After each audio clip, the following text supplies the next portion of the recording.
Good morning. Welcome to Holston Valley Unitarian Universalist Church. I am the Reverend Tiffany Sapp, the minister of this church, and my pronouns are she and her. Thank you for joining us today, and Happy New Year. Today we celebrate the possibilities of the new year by releasing whatever we don't need to bring with us into 2024. We will let it all go right into a fire that is being prepared outside for us. Here, we are here to say yes. Yes to 2024.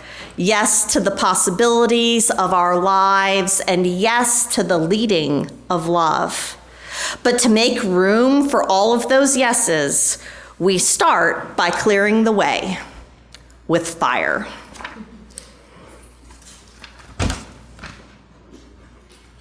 My script has done something weird. Let's begin by singing hymn number 6 in our gray hymnals. This is Just As Long As I Have Breath.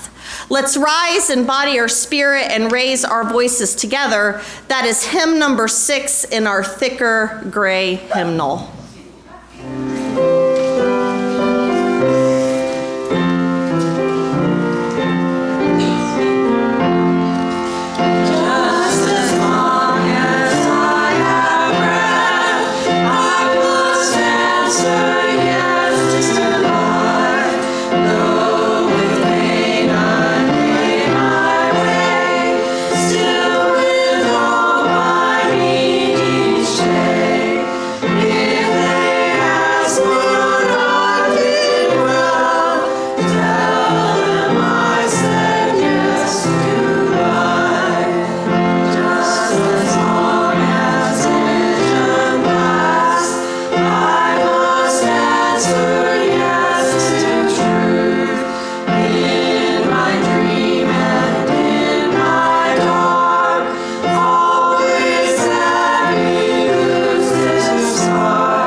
Known that fire was special. Long, long ago, before people made matches or candles or even made houses, people knew fire was special. There was the great fire in the sky, the sun, which made the earth warm and made the night into day. And there were smaller fires that people made. Fires that cooked their food and kept them warm and brought them light. People honored the fires because the fire was special. Fire was more than human. Fire had power. It can create and it can destroy. It can bring light and it can burn. Fire can be wonderful and fire can be terrible. We have to be careful with fire. And so people thought that fire was something sacred and holy. Some people even worshiped fire and said that fire was a deity, like a goddess or a god. Other people said fire wasn't actually the deity, but just meant that the deity was there. No matter what they believed, people all over the world gave fire a special place in their religions. They had fire in their homes, of course, to cook food and keep warm, and they also had sacred fires in their temples. They set sacred lamps on their altars. They lit sacred bonfires outside on the hilltops and groves. They placed sacred torches near the graves of those who died. We still do this today. In Washington, D.C., near the tomb of the unknown soldier, burns an eternal flame that never goes out. In churches at Christmas time, many Christians light 4 candles on an Advent wreath. During the 8 days of Hanukkah, Jews light the 8 candles of the menorah. And at Diwali, Hindus set small lamps all around the house. And when Unitarian Universalists gather, we light a chalice because this is our sacred fire. Please join me in a moment of quiet contemplation as we begin our fire communion gathering.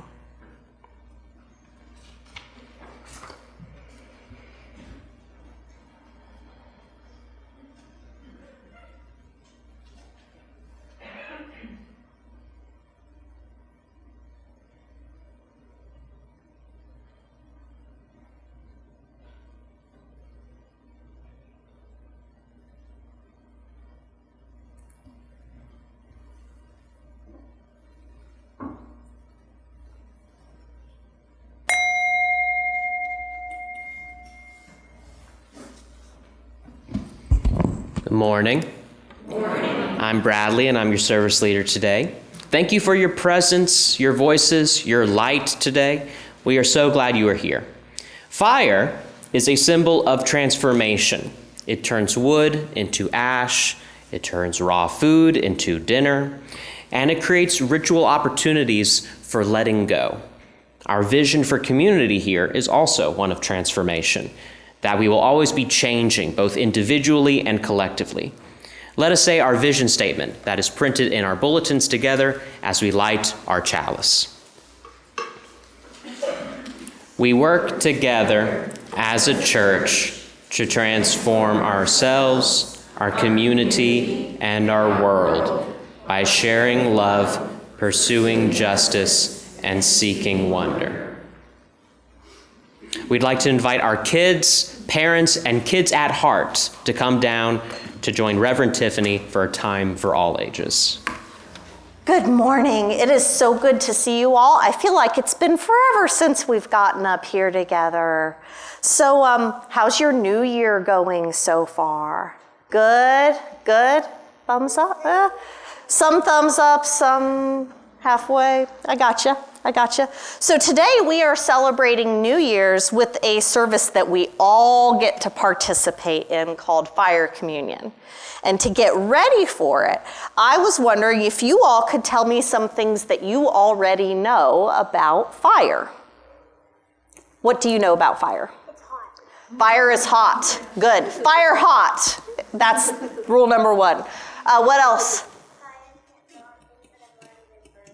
Fire can't go on things that have already been burned. This is I would redo the whole service on that theme, but then everyone else here would have problems. So, but that's good. That's good. We'll do that next year. Yes? Don't play with fire. Don't play with fire. Yeah. Except we can play with fire under certain conditions where we've worked to make it safe. And that's part of what we're doing today. And part of what will make it safe is when it's your turn to put stuff in the fire, you'll do that with a trusted adult, right?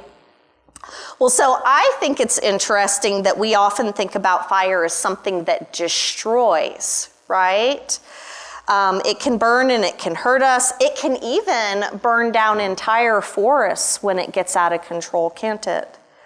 And we make a lot of efforts to avoid things like forest fires by not burning when it's dry outside, by not throwing cigarette butts out of our car window, and by following other good fire safety rules.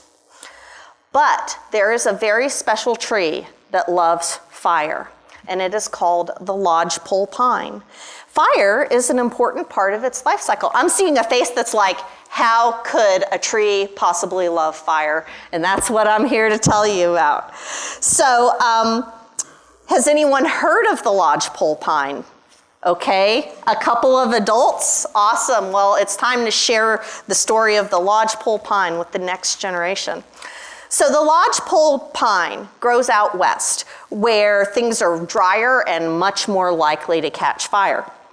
Forests there will grow quite thick, not letting the sun in and keeping all the little bitty plants on the forest floor from growing tall, including all of the little bitty tree seedlings. So what the lodgepole pine does is it holds on to these seeds tight inside their cones for many, many years in a thick, watertight coating of pitch. And what this does is it keeps it from sprouting until the time is right. So if the seeds are sealed in such tight protected shells, whatever could bring them out to grow? What? Fire, yes. That was good inferring there. So you see, after the forest fire burns up the forest, there's plenty of sun and air and space for new tree saplings to grow. So the lodgepole pine cones hold on to their seeds and keep them safe and tight for even years. It's not until the fire comes through that it can burn open that protective layer, and that's when the seeds escape and grow, which just so happens to be when the forest has been cleared, meaning that there's plenty of light for them to grow. So later in the service, when you're thinking about what to let go of from 2023 and to make room for good things in 2024, just keep thinking about that lodgepole pine. Think about those tiny seeds that can't grow up in the forest until fire has made room for them. Think about the way that they stay safe and the fire melts that protective coating so that they can germinate. And be thinking about what you want to let go of this year, what you want to throw in the fire. But for now, we're gonna go back to our seats, and when it's time for fire communion, make sure you listen to your trusted adults so that you can do it safely. Thanks so much for joining me up here, guys. Kirk Roberts, Linda Good, Michelle Treese, and Mike Gamble are bringing us an African rhythm today for our special music called More Bayasa. This rhythm comes from the Malinke people via a beloved and now deceased teacher who brought these rhythms to our culture named Mamade Kieta. And he explains this Mori Biasa rhythm with this story. He says, if a woman has a serious problem in her life, such as an illness in her family or childlessness, after she has exhausted all other resources, she can take the vow of Mori Biasa. In the old days, this vow was so significant that a woman could only make it once in her entire life. As part of the vow, the woman promises that if she finds a solution to her problem, she will dance Mori Bayasa. When her problem is resolved, she organizes the Mori Bayasa dance in the village to celebrate her joy. As she circles the village 3 to 7 times, singing and dancing, she is accompanied by 1 or more musicians who are drummers. The women of the village follow her and sing as well, and after the dance, the woman buries the old and torn clothes she wore for the dance under a mango tree. In Mamade's village of Balandangu, the mango tree is called Mori Bayasa. In West African drumming, the dancers are the ones who set the stage and determine the pace and sequence of the drumming. Therefore, the drummers, normally referred to as musicians, are actually accompanists and holds the second place to the dancers. Each song has a story and a purpose that causes the dancers to select it for the specific settings. Okay, this part's very important. If you have brought your own drum, this is not the time that you play it, okay? Right now, we are going to hear and celebrate a very specific rhythm that they've worked hard to bring to us.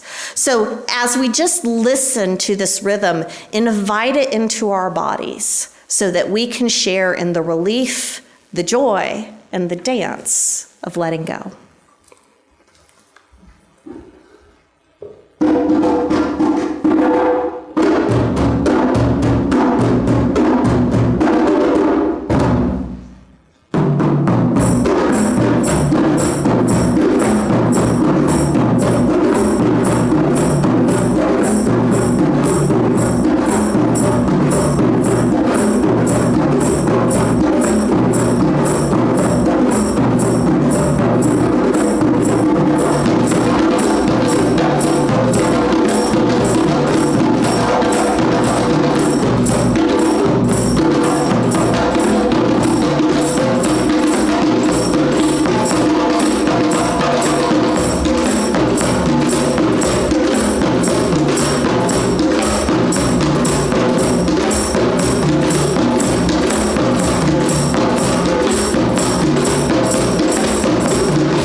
If you'd like to share a joy or a sorrow in person, you can please use the candles tables that are on the back table. And if you'd like to share a joy or a concern from a distance, please email me at minister@hvuuc.org.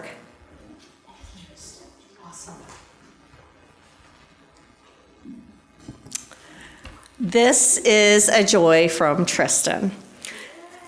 It's a little late, but I'm excited to share. I have officially been on testosterone since December 8th. Nice.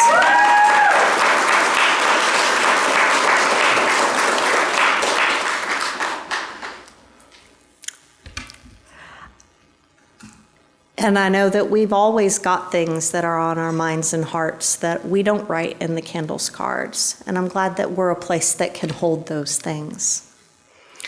Here is my prayer for the year: that we treat each other gently, and in that gentleness that we hold our joys and our sorrows together, holding space not just for ourselves, but for each other, and that these moments of care hold us when we are near and far.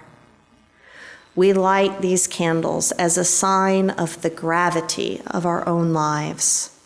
And collectively, this table full of light is the weight of our lives held together. May we see each other in all of our intentions and impacts. May we hear each other in what is spoken and what is unspoken. And may we know each other a little bit better today and carry each other's light through the day. If you wish to light your own candle, approach the side of the table that is closest to you, and the closer candle keeper will assist you. Please light the candles on the back of the table first so that no one has to reach over and open flame. If you wish for us to light a candle for you, please raise your hand until I acknowledge you, and I will light a candle for you. Today we will not be singing as we light candles, so we invite you to look upon the light and listen to the music that James plays, and to hold these joys and concerns of the community in your heart. And our community is so much larger than just those who are in our building this morning, so we light a candle to hold space for those who are not physically present with us, but are ever in our hearts.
And we light a final candle for all that remains unspoken in our hearts and minds.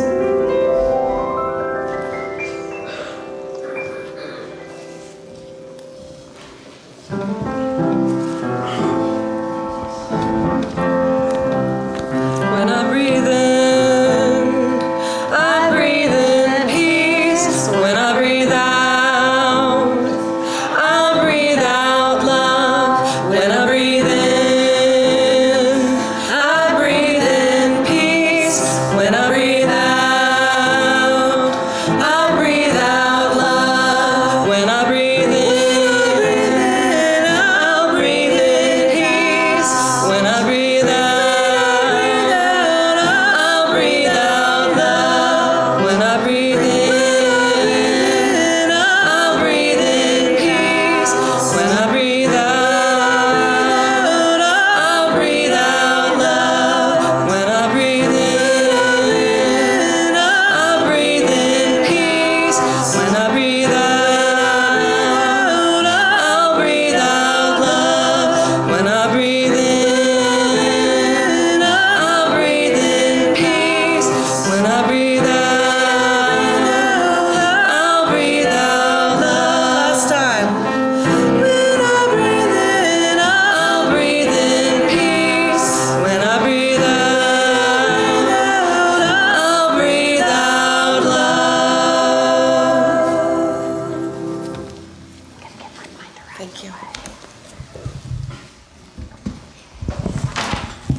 Our reading today is a reflection that best-selling author Elizabeth Gilbert posted to Facebook.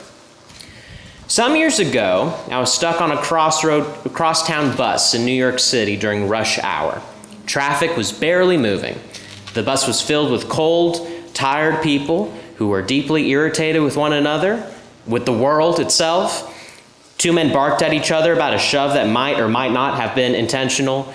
A pregnant woman got on and nobody offered her a seat. Rage was in the air. No mercy would be found here. But as the bus approached 7th Avenue, the driver got on the intercom. "Folks," he said, "I know you've had a rough day and you are frustrated. I can't do anything about the weather or traffic, but here's what I can do. As each one of you gets off the bus, I'll reach out my hand to you. As you walk by, drop your troubles into the palm of my hand, okay?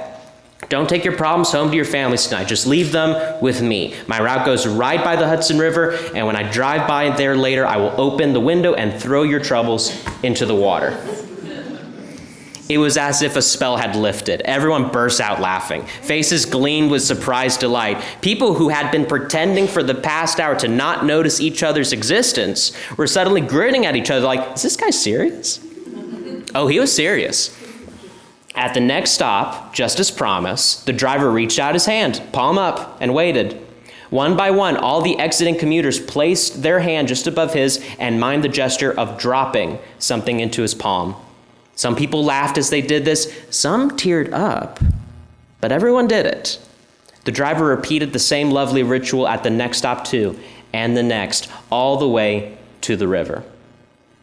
We live in a hard world, my friends. Sometimes it is extra difficult to be a human being. Sometimes you have a bad day. Sometimes you have a bad day that lasts for several years. You struggle and fail. You lose jobs, you lose money, you lose friends, you lose faith, you lose love. You witness horrible events unfolding in the news, and you become fearful and withdrawn. There are times when everything seems cloaked in darkness. You long for the light, but don't know where to find it. But what if you are the light? What if you are the very agent of illumination that a dark situation begs for? That was what this bus driver taught me, that anyone can be the light at any moment. This wasn't some big power player. He wasn't a spiritual leader. He wasn't some media-savvy influencer. He was a bus driver, one of society's most invisible workers. But he possessed real power, and he used it beautifully for our benefit. When life feels especially grim, or when I feel particularly powerless in the face of world's troubles, I think of this man and ask myself, what can I do right now to be the light? Of course, I can't personally end all wars, or solve global warming, or transform vexing people into entirely different creatures. I definitely can't control traffic.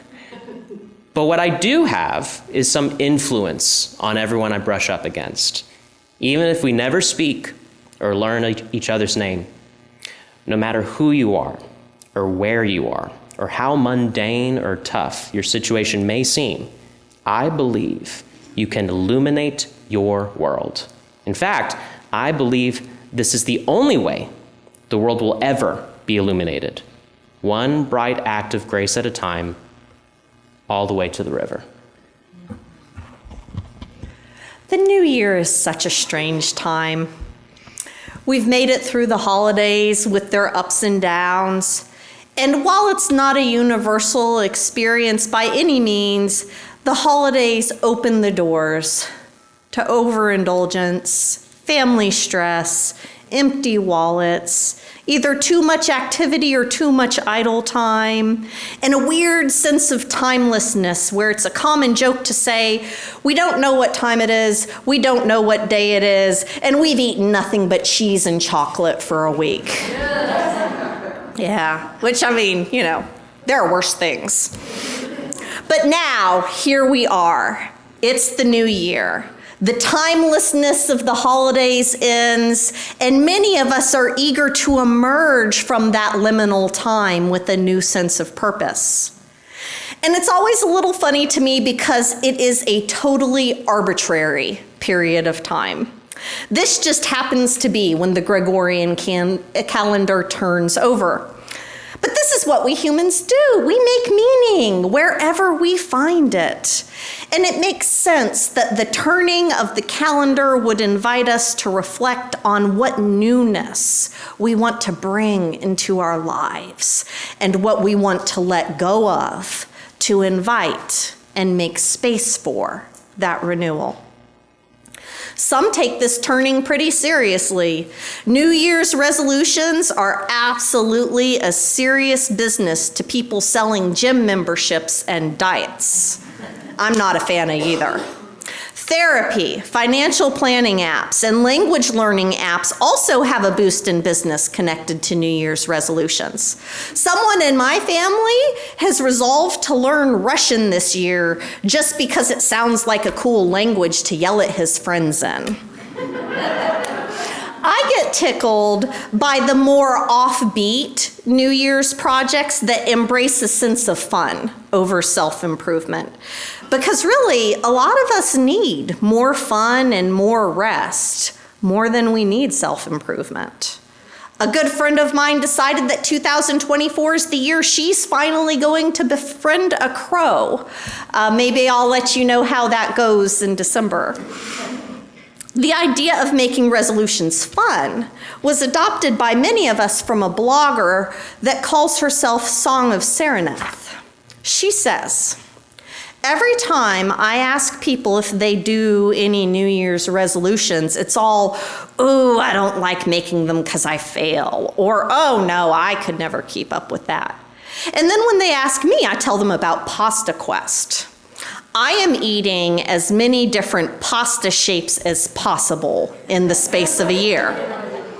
Or the year I did fruit adventures. Every time I saw a fruit I'd never eaten before, I'd get one and eat it and read the Wikipedia article about it.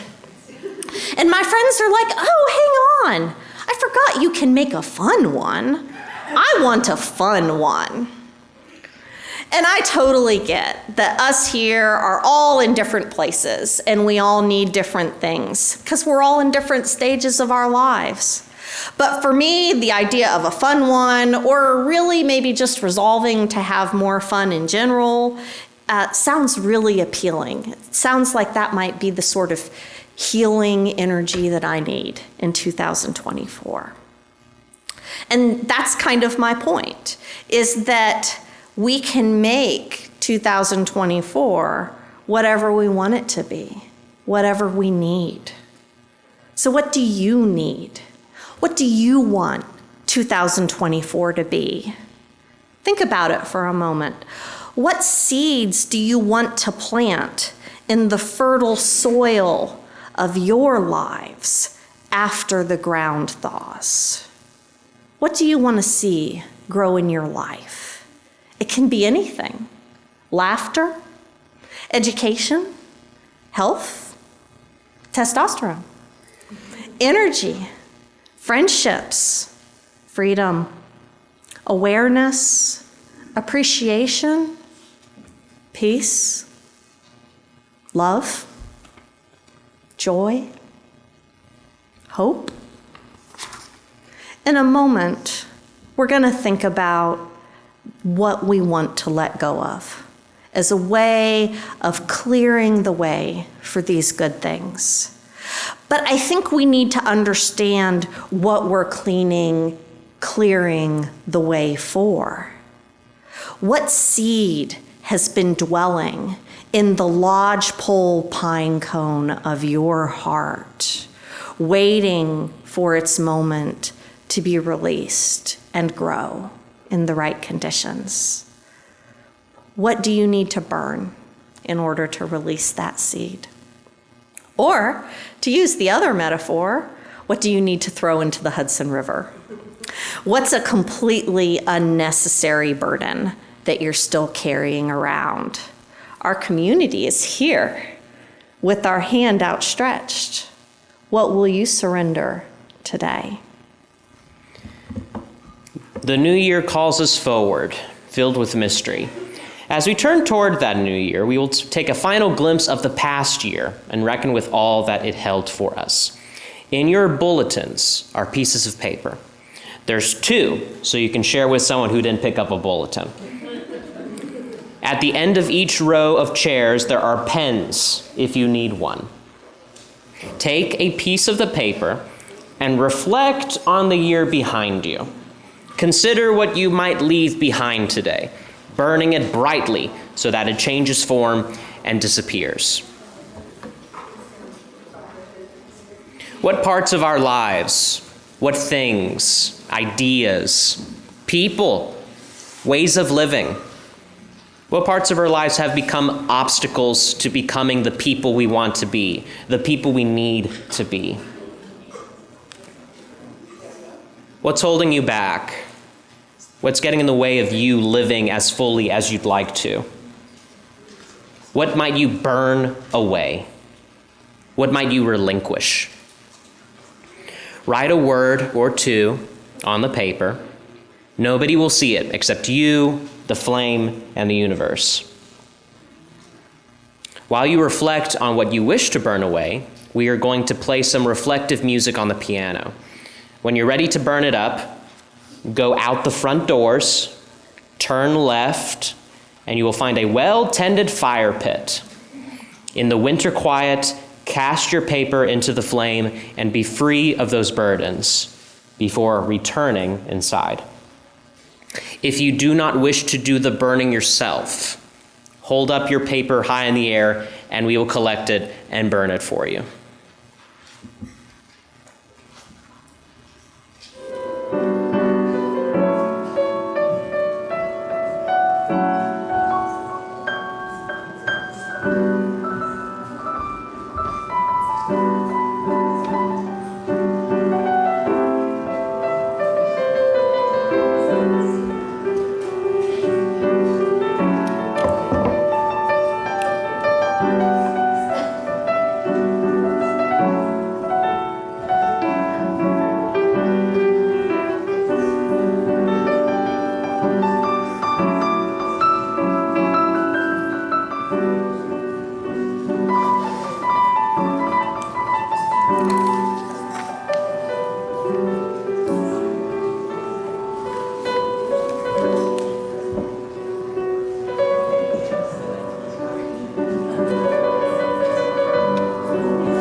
And I got something to say to the folks at home. So, friends at home, I hope you've spent some time thinking about what you want to let go of too. And I wrote this for you. I said, whatever our friends at home need to release. And so we support you in letting go of what you need to let go of.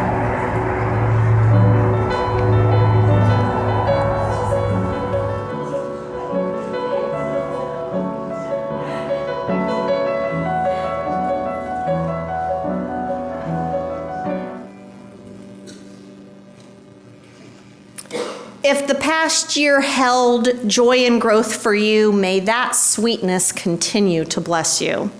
If the past year held pain and bitterness, may you be relieved of those burdens and renewed for the journey ahead.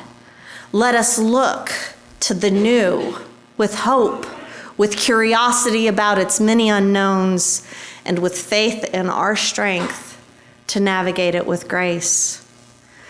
With a sense of lightness and celebration, for our burdens are cast into the fire, let's join together in rhythm and dance. Unlike our special music, this is a time for everyone to join in and to celebrate the renewal of the new year. If you've brought a drum, I invite you to join in. If you'd like to come up here and get a noisemaker, I would love to invite you to join in. If you'd like to use the instruments on your hands, I invite you to join in. And if you are feeling especially brave and would like to celebrate in dance, you're welcome to join in, to dance like your problems have been solved and your burdens have been laid down at the mango tree.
Interesting church.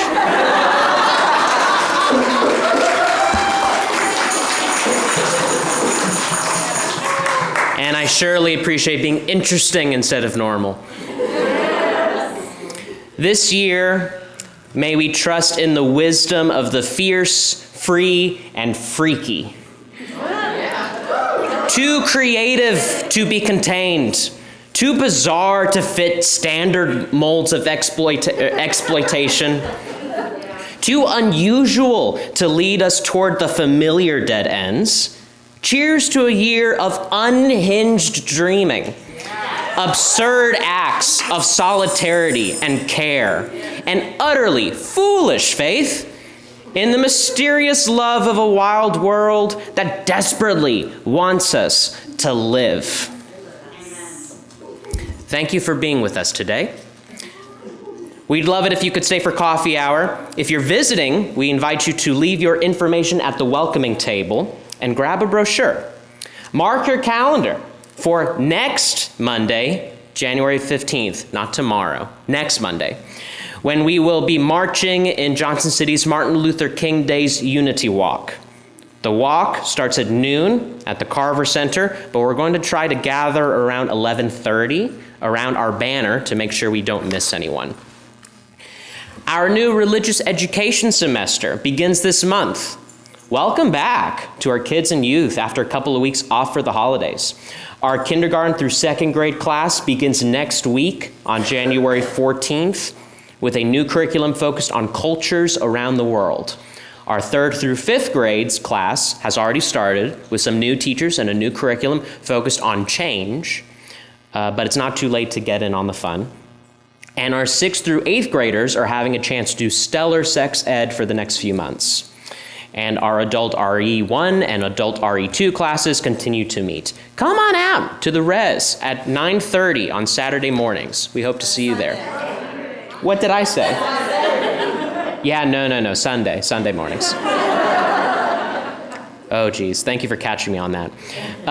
Our Social Justice Committee, by approval of the Board of Trustees, is holding a congregational social justice call to action meeting on January the 14th at 12:30 p.m. in the church sanctuary for the purpose of approving a statement of support for gun safety. You can find the details about this meeting, which is an important part of our governance of the church, in our bulletins today and in our e-news. For the last announcement, I will ask, raise your hand if you like coffee hour. Okay, cool. We need volunteers for coffee hour. So if you like it and you have nothing to do, or your plate can have some more stuff on it, please go ahead and sign up. Next to the coffee area, there's a clipboard up against a wall. You can sign up for a coffee hour shift. Thank you for anyone who volunteers for coffee hour. Everyone here appreciates it. Yes. Our closing hymn is number 1020. 1020. Well, ya, in the smaller teal hymnal. This is also when we will collect the offering. The offering supports our building, our staff, our social justice efforts, our learning opportunities, and so much more. We hope you can give generously to support the ministries of this community. Please rise with us in body or spirit for our closing hymn, number 1020, Woyaya.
May justice lead us to the calling of this moment.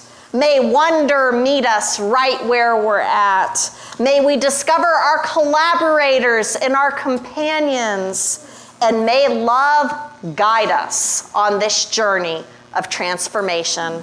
Blessed be, amen, and go in peace. Yay!